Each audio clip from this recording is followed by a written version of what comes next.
Welcome back to our December edition of What's Up Stratford. And joining me next is Jessica Thompson from the University of Waterloo Stratford campus. It seems to be a long thing to say, Jessica.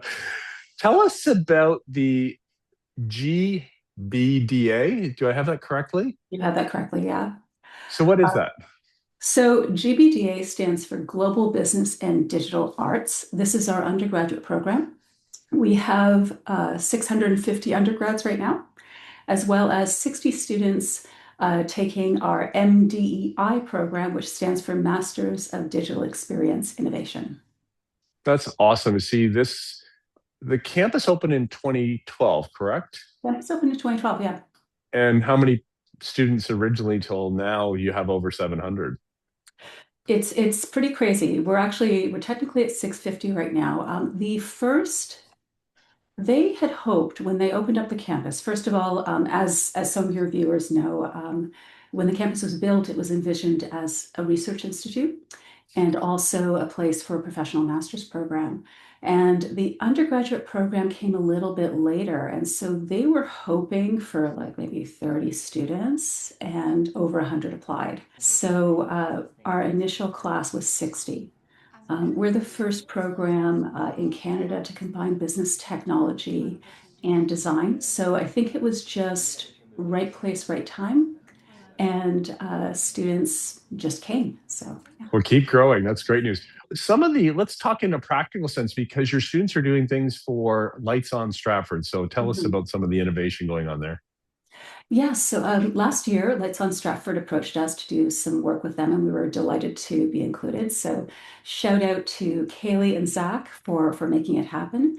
This is our fourth year special topic course, and the theme this year is media architecture. So, media architecture integrates digital media and interactive technology into architecture. And so this year, our students are producing large scale art installations that deal with the notion of place.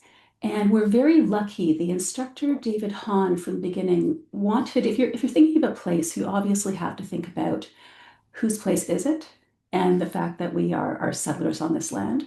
So he wanted to work with an Indigenous knowledge keeper. So he reached out to Patsy Day, who is a local knowledge keeper, and Patsy came up with the idea of creating a class theme based on the 13 grandmother moons. And for those that don't know, the grandmother moons are Indigenous teachings based on the lunar calendar, which cycles 13 times in 28-day periods. And for the Anishinaabe people, the grandmother moon is considered sacred and it's a force within nature and community. It's used to regulate life. So, this is the theme that's been given to the students, and they're creating interactive artworks in response to it. Can't wait to see it. Yeah. How is AI affecting? Because you're in this digital environment Mm. of learning, so they have to embrace AI. How do you do that? So, we're all embracing AI at the same time, and certainly students are well ahead of us in some ways. Um, With the Stratford School, we've always embraced new technologies, and so we've been bringing in AI into courses for 2 years now.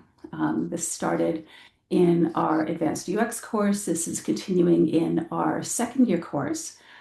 We have an advisory council who we work with, made up of folks from industry, and their job is to be my eyes and ears in terms of what's going on. So in May of last year, I brought together the full advisory council and the full faculty for a workshop. Everyone was given homework, and we were really thinking about how AI has changed not only the workforce, but how we teach and learn. And so, what we have heard from them is that in this day and age, students are expected to use AI in very similar ways it's being done in industry. This is automated things. It's made a lot of processes faster and more streamlined. It helps us to do some tasks better. But at the same time, by the same token, they still have to know those principles of design.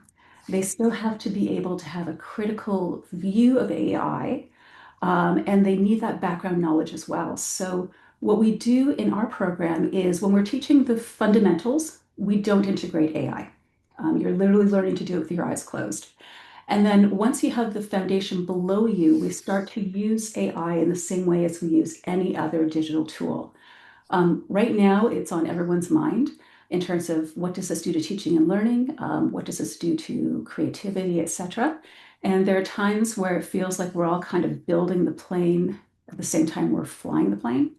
But there's a huge spirit of experimentation at the University of Waterloo and in Stratford. So we're kind of excited. That's awesome. Well, thank you also for humanizing technology. Jessica, thanks for the great work and exciting things you have going on at the Stratford campus. Thank you, Peter. Coming up next, we're going to talk to L'Arche about their capital campaign progress.